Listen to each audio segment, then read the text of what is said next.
Et bonjour YouTube, ici la seule, l'unique, la meilleure des marmottes, j'espère que vous allez bien. Bienvenue sur cette chaîne à nouveau, j'ai envie de dire, qui était active il y a quelques temps et qui ne l'est plus maintenant et que je relance parce que je suis un grand dingue. Comme d'hab, avant d'aller plus loin, je me permets de vous rappeler que si vous likez, commentez et vous abonnez suite à cette vidéo, vous êtes incroyable. Il y aura des vidéos de manière mensuelle sur cette chaîne pour parler de mon ancien métier de croupier, de trucs du stream, de petites choses et d'autres, un peu plus intimes, donc n'hésitez pas. Si jamais le reste de mon actualité vous intéresse, il y a les 3 chaînes YouTube concernant les card games, tous les jeux Game Workshop, Warhammer et compagnie ou les vidéos dans la description. Maintenant que ce prolégomène est terminé, on va partir directement sur le ce que à quoi on voulait dire. Comment ? De top à flop, comment rebondir après 10 ans de stream? En effet, ça fait maintenant 10 ans que je stream depuis le 11 janvier de cette année, et c'est parti. Alors commençons évidemment par la partie 1 2014-2016, l'âge d'or et les débuts tout simplement du streaming pour moi et pour beaucoup de personnes également.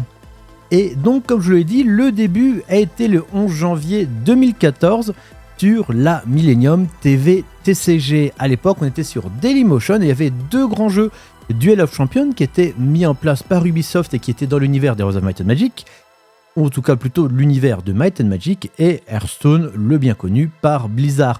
Duel of Champions a périclité durant l'année 2014, tout simplement car Ubisoft n'a pas décidé de concurrencer Hearthstone et Blizzard, et donc a laissé péricliter le jeu petit à petit. Pour moi, 2014, ça a été la victoire à la Gamer Assembly. Ça a été tout simplement les premiers grands youtubeurs francophones qu'ont été David et Esquilax. Évidemment, sur Dailymotion, on était sur Twitch, Dailymotion à l'époque. Cette photo de la Gamer Assembly avec Zer tout à gauche et Milicium au milieu, qui fait du droit, je crois, et passe de temps en temps sur Twitch. Et ainsi que le début donc, de la scène compétitive sur Hearthstone. Comme vous le voyez, donc avec cette Gamer Assembly, la première DreamHack Bucarest également, et les premières DreamHack Winter. Il y a eu également la fondation de la fameuse chaîne Torque et Marmotte en novembre 2014. Et comme on parle de thunes, et oui on va parler de thunes dans cette vidéo car vous aimez ça, la première année c'était de 400 à 800 € brut par mois pour streamer.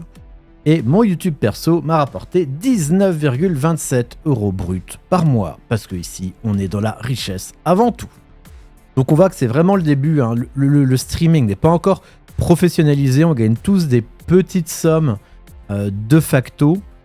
Peu de temps avant, on parlait des bons d'achat Cdiscount pour payer Gotaga ou MV. Mais bref, à l'époque, le streaming n'est pas encore professionnalisé à grande ampleur, hein, en dehors d'Eclipsia, Millennium ou OGaming, qui sont les 3 grandes web TV. Il n'y a pas de streamer indépendant et tout le monde passe par ce système de web TV. 2015, c'était une année faste pour Hearthstone et Millennium. C'était le rachat par Webedia de Millennium et le déménagement de Marseille à Paris. C'est là qu'on rencontrait un tas de personnes, notamment comme Drijoka, par contre, maintenant qui a fondé White Social Club et qui est directeur chez Solari. Il y a tous ceux qui font Gozulting, que vous ne connaissez pas forcément, mais qui sont derrière les prods de tous les Game of Roll et compagnie. Enfin bref, il y a quasiment tout le milieu du gaming actuel, du milieu du streaming actuel, que j'ai pu rencontrer durant cette année 2015. C'était le moment donné où j'ai pu aussi croiser des Squeezie, des Gotaga, des Cyprien, etc. Vraiment, c'était un peu un changement pour moi. Vraiment, l'arrivée à Paris, ça a vraiment été un game changer, comme on appelle, et vraiment été peut-être la décision la plus importante que j'ai prise durant ces 10 années de stream. Bon voilà, Drijo qui avait pété la table à Marseille, bien sûr. Et le fait d'aller à Webedia a permis aussi d'avoir des moyens de production beaucoup plus importants. Avant, on avait Chazy qui du coup gérait un petit peu, ou Maoni qui gérait un petit peu avec VMX et un PC régie. Arrivé à Webedia, c'était pas du tout le même délire, avec un ingé son, un ingé image, etc., etc. On est passé dans une autre dimension. Niveau stats, et oui, on est toujours la Millennium TV qui est toujours sur Dailymotion. Alors, on a eu une moyenne à 2400 viewers. Alors encore une fois, pour 2015, c'est énorme. Autant maintenant, 2500, si je lance maintenant Twitch, t'as 10 chaînes qui sont à ce chiffre, alors qu'on est tranquillement à 15h48 quand je fais le live. Autant à l'époque, à l'heure là, il y en avait 2, voire 3 grands maximum. Et avec un pic à 12 000 personnes pour le match entre Maverick et Colento durant la DreamHack Winter de cette année. Gagné par Maverick, bien sûr. Et c'était absolument, encore une fois, dingue. Hein. On rappelle, oui, maintenant, 12 000 personnes, ça arrive quasiment à chaque heure de stream sur le stream de quelqu'un, Kameto, Squeezie, Popcorn et compagnie, il y a même beaucoup plus. Pourtant, encore une fois, on parle de 2015, il y a 9 ans, et c'était carrément pas mal. On remet dans le contexte. On n'était pas sur Twitch. Niveau thune, la moulaga qui rentre à balle, hein. Voilà, donc on est payé à l'époque à la pub et au don PayPal, c'est-à-dire qu'en fait, ce qui se passe, c'est qu'on n'a pas de fixe, on est payé à la pub. C'est-à-dire qu'en fait, à la fin du mois, à la fin d'un mois de stream, on dit voilà, tu gagnes tant grâce aux pubs payées. Et les dons PayPal, on les avait à côté pour nous. Donc par contre, on savait pas combien on avait. En fait, c'était pas un truc à l'heure, on n'avait pas de moyen de calculer. Il y a quelqu'un à la fin du mois qui dit tenez, vous avez gagné tant en pub. Voilà, c'est on pouvait pas savoir comment ni pourquoi. C'était comme ça, on nous donnait la somme. Voilà, en fonction, on imagine que c'était un petit peu en fonction du nombre de personnes qui regardaient, taux d'adblock, tout ça, mais on n'en savait pas plus. YouTube Torque et Marmotte, pareil, même somme que pour le stream. Hein. On rappelle, c'est du brut. Bien sûr, ce n'est pas du net. Hein. C'est un peu différent parce que tu as des sociétés, tu as des fraudes sociétés. Donc, c'est pas tout à fait pareil. Et enfin, pour la chaîne YouTube perso, on a une énorme augmentation richissime, 21,71 € brut par mois et pas d'OP. À l'époque, les OP n'existaient pas. Elles existaient, mais tout est gardé par les boîtes. 2016, par contre, le chant du cygne pour un petit peu ma carrière et Hearthstone en général. Alors, on a eu le festival à Lille quand même, 4000 entrées sur 2 jours, Gotaga qui a une game de passer jour 2, on passe les 100 000 abonnés sur Torque et Marmotte, Pavel devient tout simplement le champion du monde. Et ce qui donne des stats complètement débiles. On est au-dessus de 3000 viewers en moyenne, alors qu'on stream, je crois, 24 sur 24 ou 18 sur 24. Encore une fois, c'est complètement démentiel. Donc, pour une fois, pour 2016, c'était il y a 8 ans, il faut se rendre compte à quel point Hearthstone, à l'époque, était Hudge en France. C'est plus le cas du tout maintenant. Hein, les bros de Fond Solari font un taf incroyable, mais voilà. Ils ont plus de 3000 personnes en moyenne. Au moment, encore une fois, où je regarde le live là, ils ont 900 personnes, ce qui est encore très très bien pour une web TV, c'est-à-dire quasiment la dernière web TV. Mais voilà, il faut vous rendre compte à quel point Hearthstone à l'époque était gigantesque, on ne se rend pas forcément compte maintenant. 35 000 personnes pour la victoire de Pavel, le Pavel Book avec ce magnifique maillot Millennium qui ne sait plus qui était remplacé par MGG, qui a été présent, concasté avec Torque à l'époque. Et de mon point de vue, je me lasse de Hearthstone. Je commence à me lasser d'Hearthstone après 3 ans à ne faire que ça. Et je commence ainsi un petit peu Cross Maga, Gwent ou Elder Scrolls, légende des jeux qui sont morts actuellement.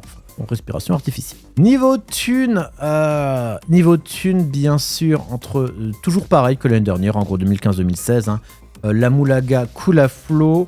On se paye l'entrée, plat, dessert à la cantine de Webedia. Et on ne se déplace évidemment qu'en Uber berline climatisé avec champagne. Et bien sûr, donc pareil, le stream YouTube Torque et Marmotte, redescente terrible, la chaîne YouTube perso, bah oui, je publie sur Torque et Marmotte, bande de cons. Et du coup, les OP commencent. Alors, 2017, l'erreur Arma Team. L'erreur Arma Team, c'est quoi? C'est en fait, du coup, on décide de tous partir de Millennium fin 2016 pour fonder l'Arma Team. Quand je dis tous, c'est Torque, moi-même, Odemian, c'est Vince, etc., Maverick, Felkane, blablabla. Tous les mecs d'Hearthstone de Webedia en fondent Arma Team. Alors du coup, c'est principalement Torque et Lewis qui ont les parts. Moi, personnellement, j'ai 10% des parts.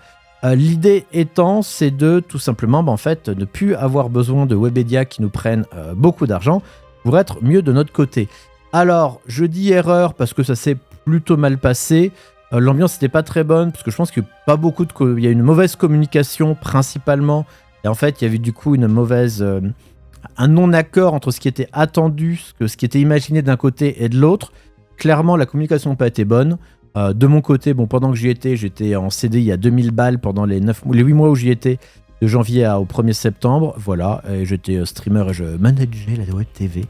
Voilà, l'ambiance n'était vraiment pas bonne. Personnellement, je suis parti le 1er septembre. J'ai revendu immédiatement mes parts au prix d'achat. En mode, j'ai fait une erreur, je me casse, ciao. Voilà, du coup vous avez la vignette de la vidéo YouTube que Torque a publiée quand Demian et compagnie sont partis plus tard. Si le sujet vous intéresse encore, il doit y avoir les vidéos YouTube de Vince, de Demian et de Torque qui doivent exister. Quant à moi, je n'en ai pas fait. Et 2017, ça a aussi été une fin d'année ultra cool de mon côté, avec du coup le premier The Event. Encore merci Zerator pour l'invitation. Là, vous voyez, on était dans une des cours de son manoir, bien sûr. Évidemment, c'était vraiment super expérience. Il y a eu la partie de poker avec Bruel à Dublin qui était très cool, des perfs sur Crossmaga, sur Winamax ou poker à nouveau. Et aussi, j'ai commencé la JVTV avec plein de rencontres comme Trunks, Slam, Ken Bogart, Titavion. Et je m'excuse si j'oublie des personnes, évidemment. Et niveau thunes, c'était quoi ? Alors, c'était 2000 balles net par mois. Voilà, quand je t'en signale à ma team. 25 € brut de l'heure à la JVTV, entre 10 et 14 heures par semaine. Du coup, 6390 € brut sur ma chaîne perso entre fin septembre, entre septembre et décembre. YouTube Torque et Marmotte entre 500 et 750 bruts par mois. Simplement parce qu'on commençait à moins faire de vidéos dessus, vu que l'ambiance était un petit peu délétère. Ma chaîne YouTube perso, du coup, explose, bien entendu.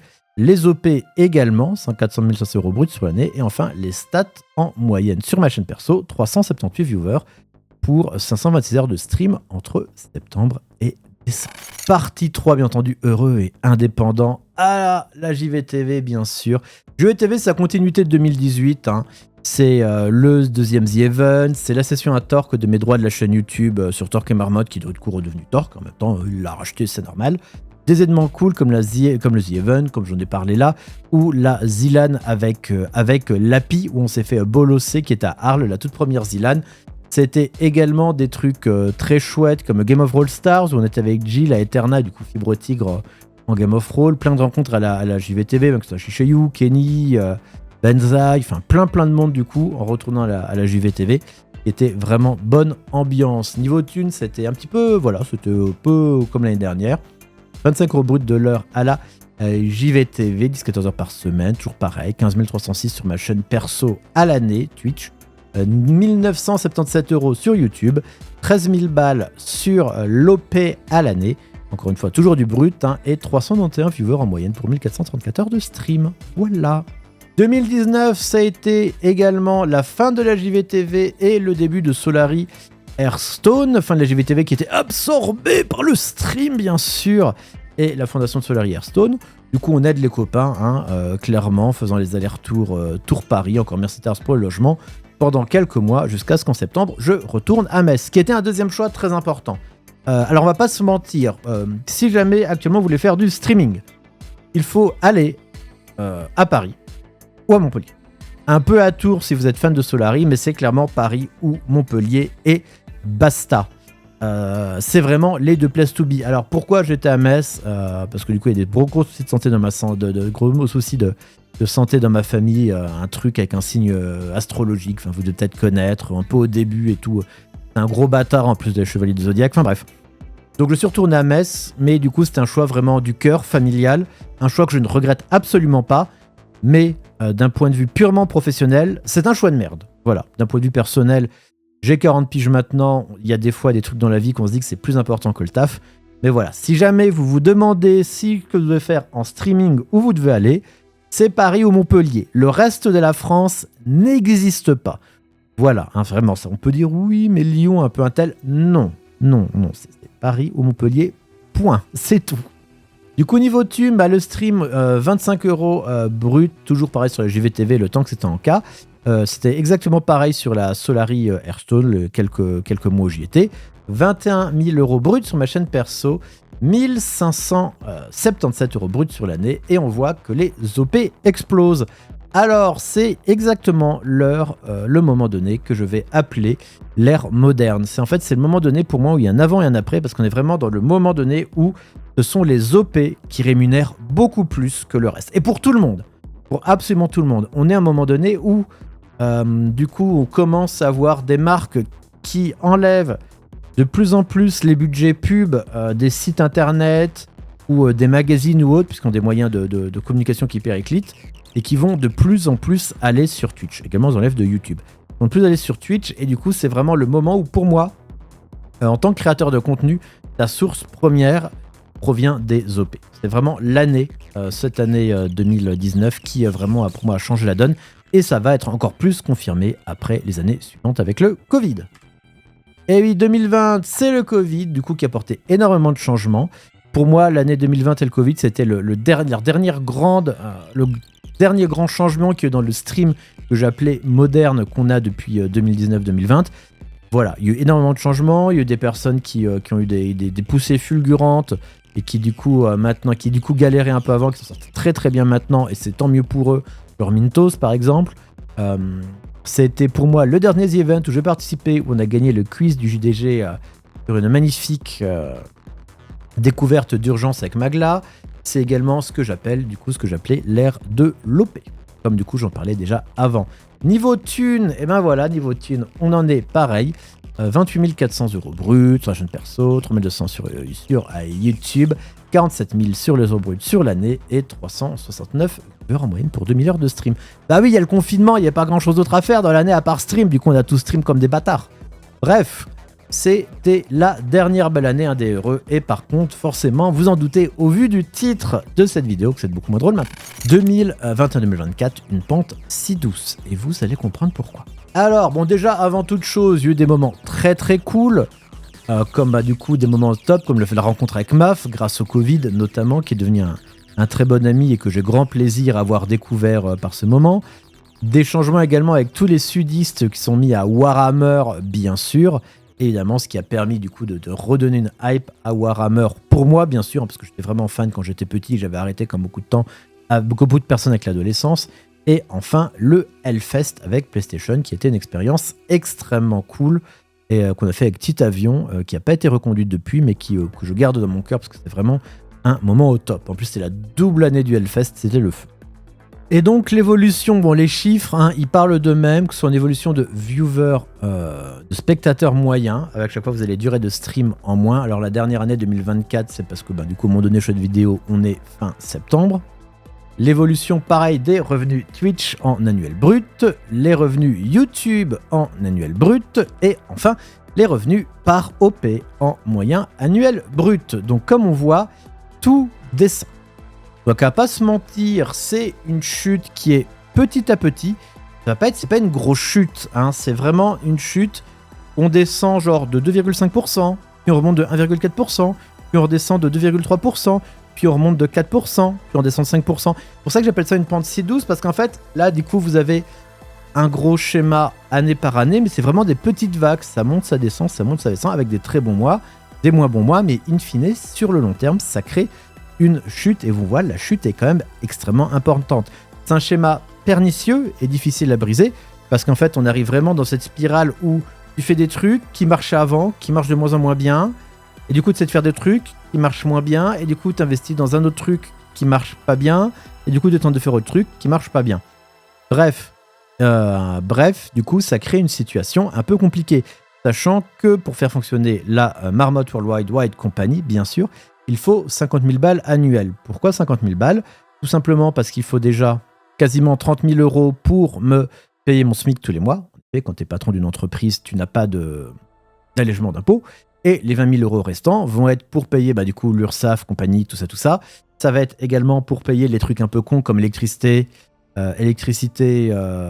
chauffage, entre guillemets, internet, les jeux, les déplacements quand tu vas en OP justement, le nouveau PC, bref, un tas de choses. Et donc cette année 2024, comme elle est selon mes pronostics, en fin d'année, j'aurai à peu près 40 000 € de chiffre d'affaires, là où il m'en faut 50 000. Donc cette année, je vais pouvoir l'encaisser parce qu'il y a un truc incroyable quand tu as une société. Si t'es pas con, c'est que tu as une trésorerie. Et oui, c'est que tu as une trésorerie.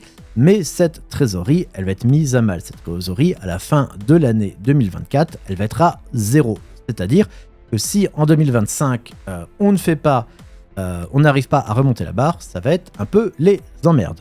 Alors voilà, on peut se poser aussi des questions sur ce qui s'est passé. Bon, j'ai eu ma double hernie discale qui n'a pas aidé, avec beaucoup de douleurs, qui m'a bloqué pendant un grand moment pour réussir à du coup faire des choses. Difficulté à me renouveler parce que in fine, ce qui s'est passé, c'est qu'en faisant des let's play, en faisant toujours les mêmes choses, en fait ça n'intéresse plus forcément les gens. Il y a d'autres créateurs de contenu qui sont arrivés. C'est normal, c'est un milieu très concurrentiel.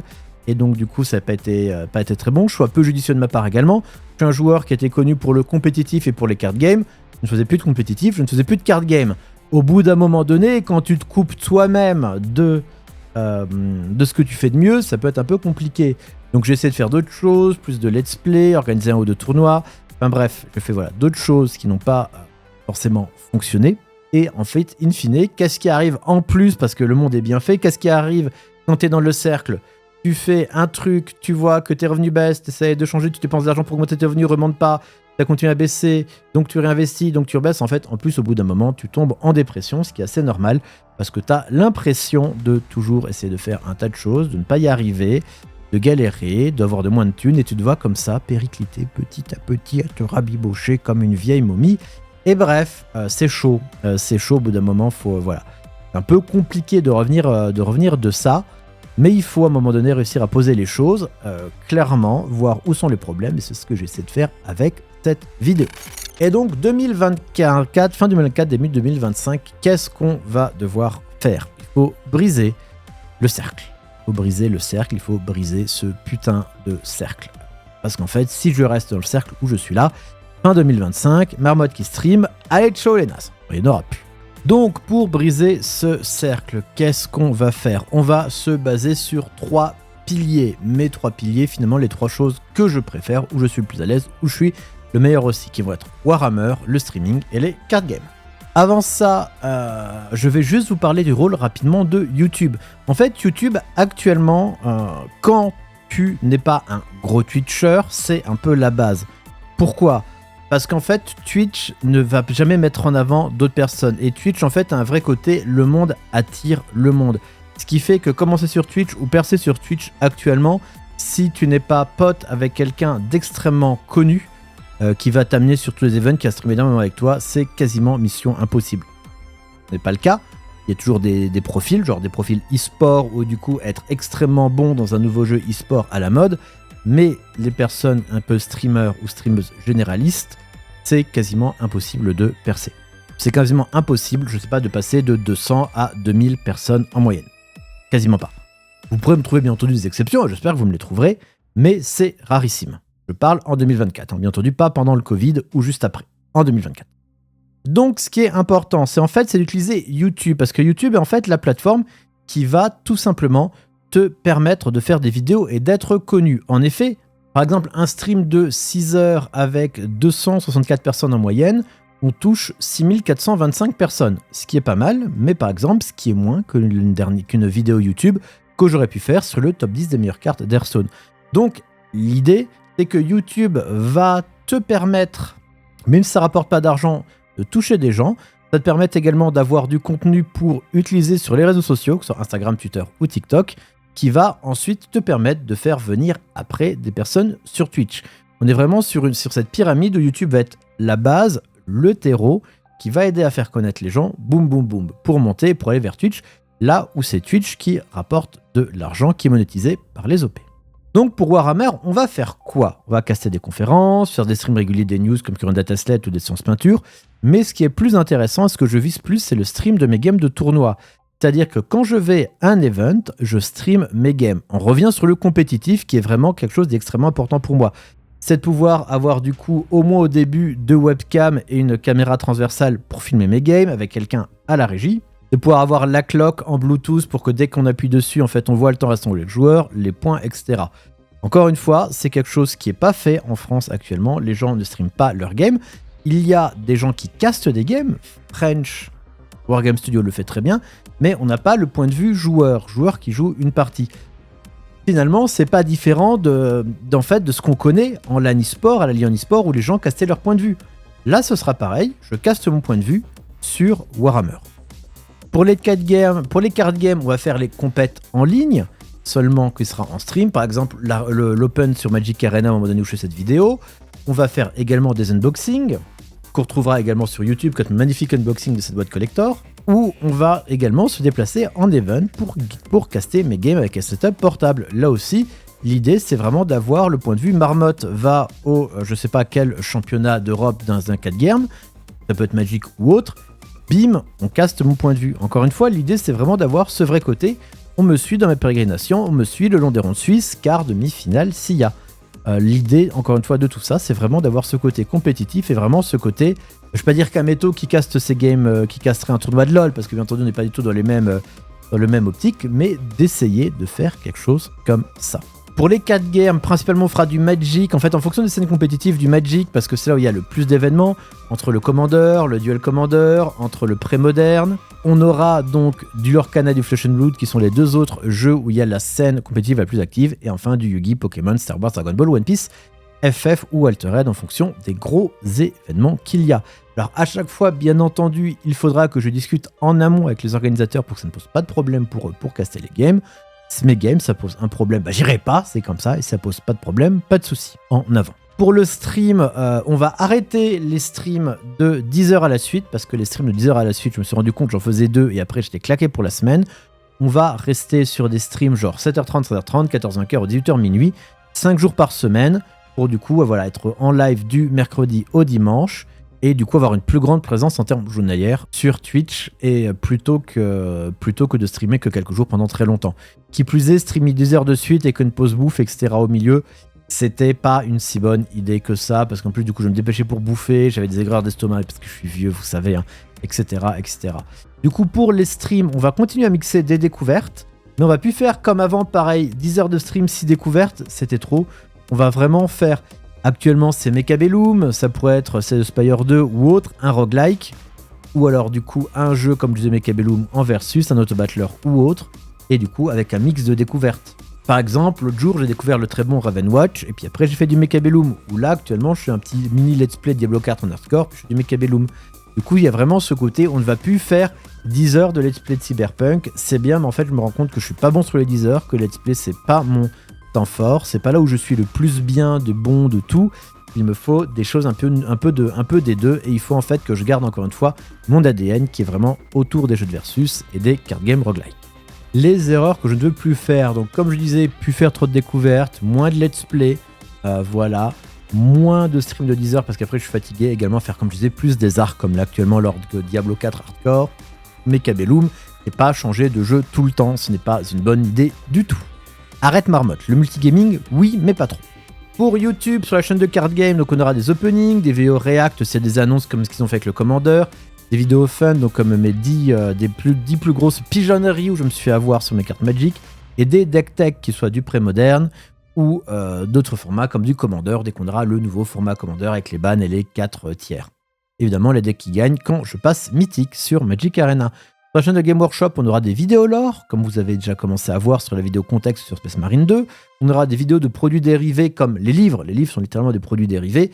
Donc les livres, comme je fais mes critiques littéraires, comme vous voyez déjà actuellement, des unboxings, des vidéos react quand on aura des data slates ou la V11 de Warhammer 40 000, et quelques vidéos fun également, comme les 3 planètes les plus horrifiques de l'univers de Warhammer 40 000.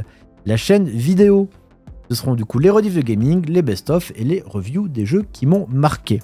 Et enfin, la chaîne perso, là où vous regardez cette vidéo, et enfin des vidéos plus intimes, comme des petits trucs que vous connaissez pas forcément sur les casinos, des anecdotes quand j'étais croupier, où le mec est venu se faire récupérer par la police, qui s'est fait arracher de sa chaise, enfin bref, des trucs comme ça, ou un autre mec, le jour où le mec a sorti un flingue à table, enfin bref, des petites anecdotes sympathiques de l'univers des casinos.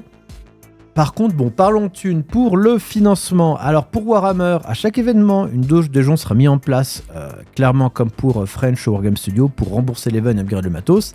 Je donne un exemple, tout simplement pour l'Ogre, du coup le tournoi que j'ai fait début septembre sur Warhammer 40 000, j'ai fait les 5 games sur les 2 jours. En gros, ça coûte à peu près 1000 €. 600 € pour avoir un technicien sur les 3 jours, pour du coup faire la régie et pour setup le live avant, puis pour tout démonter derrière.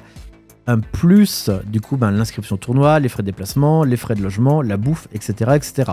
On mettra une jauge, je payerai le premier, on verra si ça marche ou non, ce sera à vous de me dire. Si jamais ça marche mieux, je garde pas l'argent pour moi, ça servira soit à upgrader le matos, soit à avoir déjà de l'avance pour un prochain événement. Pour les 4 games, on va ouvrir une boutique pro sur Card Market, qui s'appellera Best Marmotte, qui va me permettre de payer les événements. L'idée, c'est que comme pour les card games, je vais pouvoir tout simplement me déplacer moi-même, et du coup faire la régie moi-même avec mon PC, de faire une régie quand tu joues sans problème parce que t'as rien à toucher.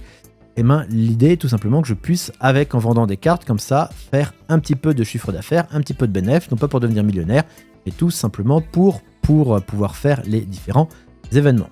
D'ailleurs, merci beaucoup, ça tend à la gestion. Et enfin, pour le stream, du coup on est toujours sur un système d'OP. les subs d'ailleurs. Merci beaucoup à vous d'être toujours présents. Vous êtes vraiment les meilleurs. Et à moyen terme, on va également ouvrir une boutique de goodies avec des peluches, des écharpes. Bah oui, parce que des marmottes, hein, forcément, des dés pour que ce soit pour les joueurs de Game Workshop, des protège-cartes, des objectifs, bref, tout un tas de trucs un petit peu utilitaires pour changer. L'idée de tout ça, c'est que si tout fonctionne bien, qu'on réenclenche un cercle vertueux, ouvrir ma boutique pour les cartes et compagnie en physique, parce que j'en ai envie. Voilà, hein, le bar, ce sera pour après, la taverne de la marmotte sera pour après d'ouvrir une boutique en physique. Pouvoir sponsor des joueurs de card game et pouvoir cast leur game dans les events. Pareil avec les jeux Game Workshop. En fait, l'idée, c'est que j'aime bien me déplacer en event, mais que je me suis rendu compte que caster des joueurs que je ne connais pas, je m'en fous. Caster les championnats du monde de Magic ou de Warhammer 40 000, par exemple, si je connais pas les joueurs, je suis désolé, j'ai pas d'affect. J'ai besoin d'avoir un affect avec les joueurs pour pouvoir caster un événement. J'ai besoin de connaître les gens, j'ai besoin de leur avoir parlé, d'avoir eu un truc avec eux pour pouvoir commenter. Sinon, je fais que j'ai pas d'affect et je suis un peu en mode, un peu méchant, mais un peu en mode balèque. Or, du coup, l'idée, c'est que si tout fonctionne bien, si on arrive à créer un cercle vertueux sur le long terme, pouvoir sponsor des joueurs de 4 games sur les différentes cartes games pour pouvoir, du coup, caster leur partie dans les events, là, je suis chaud. Caster un event où je sais que j'ai un joueur de la Best Marmotte World Company qui peut être à l'écran, qui peut faire quart de finale, demi-finale et autres, je suis ultra chaud. Pareil avec les jeux Game Workshop, quoi. S'il y a un joueur qui a moyen de au moins lui sponsoriser le déplacement aux events ou autre et de caster ses games derrière, mais pareil, beaucoup trop chaud. Ça, clairement. Ça, c'est du long terme, à voir ce qui sera possible. Le mot de la fin. Donc, l'idée derrière tout ça, vous l'avez bien compris, c'est que 2024-2025 va être complètement une année charnière. Je dois changer les choses, je dois avoir des idées, j'en ai des idées, je dois les mettre en place. Il faut, comme je le disais, briser le cercle. Là, on est sur un cercle dégressif sur 4 ans, c'est long 4 ans. Toi, tu dois un peu moins marcher de fur et à mesure. Là, il faut remonter. Et du coup, on va tenter de tout faire. Il y a différents axes. Un axe compétitif, un axe Warhammer, un axe card game. On veut pimper ça, on veut remonter ça, on veut booster ça. Et très clairement, j'y crois. J'y crois parce que pour moi, les card games sont en essor. Warhammer est en essor. On stream pas de compète. Il n'y a pas de personnes qui streament la couleur compète. Il y a des compétitions, mais elles ne sont pas streamées. C'est encore... Je veux en parler. Je veux qu'on puisse les voir. Et je vais faire tout pour. Qui plus est, je pense également que le jeu vidéo sur Twitch est de moins en moins important et que juste s'axer sur des jeux vidéo sur le long terme n'est pas quelque chose qui est vecteur de croissance et qui est littéralement suffisamment pérenne. Je ne vais pas faire la cuisine, je ne vais pas faire du sport, surtout après mon dernier discal, j'ai un pied qui marche plus, j'ai plus de sensibilité, je peux même plus courir. Je dois faire des choses qui me correspondent et ce qui me correspond, c'est les jeux de cartes, c'est Warhammer, c'est la compète. On va essayer ça, j'y crois, j'espère que vous aussi après cette vidéo vous y croyez.